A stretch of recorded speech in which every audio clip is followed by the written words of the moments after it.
Bom dia, meus nonos anos, como vocês estão? Espero que estejam todos bem. Pessoal, a aula de hoje é dando continuidade ao nosso assunto, ok? Como vocês podem observar, ela vai se seguir o mesmo modelo da aula da semana passada. Tá aqui a nossa atividade de hoje, as páginas do livro, tá? Abram os cadernos de vocês para responder junto comigo a essa atividade, tá? A primeira pergunta: por que atualmente as atividades econômicas exigem cada vez mais criatividade e qualificação das pessoas? Praticamente, as empresas e as indústrias, elas buscam funcionários que sejam criativos, que tenham uma boa qualificação, um bom estudo, capazes de se adaptar às tecnologias. Sabemos que vivemos em um mundo, atual tecnológico. Todos os dias surgem várias e várias tecnologias diferentes para todas as áreas da nossa vida, do nosso trabalho, em tudo. Então, as indústrias e as empresas exigem cada vez mais que seus funcionários tenham qualificação e sejam adaptativos, se adaptem a qualquer situação de trabalho, principalmente a essas tecnologias. A segunda pergunta: descreva os principais fatores que causam desemprego no mundo todo.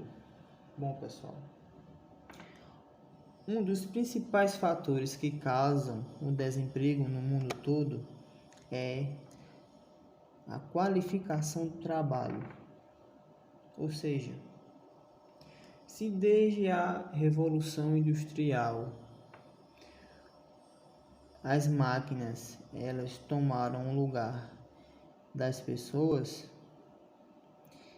vem se exigindo desde aquele tempo qualificação de trabalho, ou seja, é você ter estudo, é você ter experiência, é você muitas vezes trabalhando em uma indústria, saber mexer em um tipo de maquinário, entendeu? Uma nova tecnologia que foi introduzida no trabalho, e se você não souber mexer, provavelmente você vai ser mandado embora, vai ser colocado outra pessoa, além do que,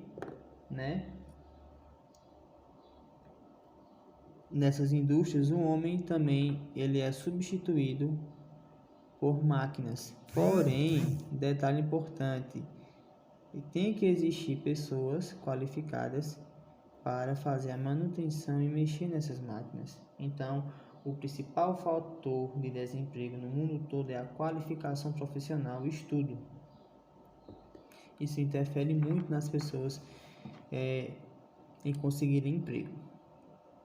Terceira pergunta: o que é desemprego estrutural? Bom,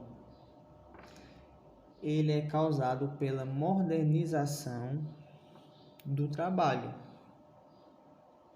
Ou seja, o uso de máquinas e robôs ele se tornou algo tão produtivo, mas tão produtivo, que dispensou o trabalho de várias e várias pessoas. Um exemplo: em uma indústria onde existem milhares de funcionários fazendo a mesma ação, ou seja, a empresa ou a indústria ela visa o aumento de produção, mas se eu colocar 2 ou 3 máquinas que substituem o trabalho de 30 homens, cada uma delas, meu trabalho vai ser o que? Bem mais produtivo do que eu ter 100 ou 120 pessoas trabalhando fazendo a mesma ação. Entenderam? Quarto, o que quer dizer desemprego conjuntural? É quando, pessoal, um país ele enfrenta dificuldades econômicas, quando o país ele entra em crise, ou seja, o país entrando em crise pode ocorrer a queda da produção industrial e muitas vezes também agrícola, ou seja, se o país está em crise, a indústria fixada naquele país também vai entrar em crise, então vai aumentar o desemprego. Provavelmente, para a empresa conseguir se sustentar na crise, ela vai demitir o máximo de funcionários possíveis e vai trabalhar com o mínimo. Isso se ela não falir. E quando esse país ele volta à sua economia normal ou consegue se reerguer, provavelmente essas indústrias ou empresas elas voltam também com suas atividades e readmitem os seus funcionários. Então, isso é uma coisa que acontece muito nos países de terceiro mundo, países em desenvolvimento. Como boa parte deles estão em crise econômica, não todos, mas um grupo seleto, é muito comum acontecer isso. Para uma empresa não falir, uma indústria demite o máximo que eles conseguem, só ficam com uma parcela mínima para fazer funcionar e vão trabalhando assim até a indústria ou empresa se reerguer, ok? Esse quinto, na sua opinião, o que impede mais as pessoas de hoje em dia a não conseguir um trabalho formal? Abre aspas, pergunta pessoal, fecha aspas. Então, pessoal, esse quinto, como vocês podem observar aqui, ó, eu coloquei até em vermelho para vocês entenderem.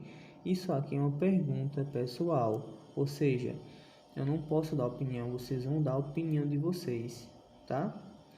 Qualquer dúvida, vocês podem entrar em contato comigo, do primeiro até o quarto quesito, eu vou ajudar.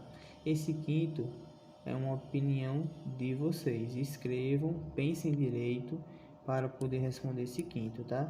Qualquer dúvida, vocês podem entrar em contato com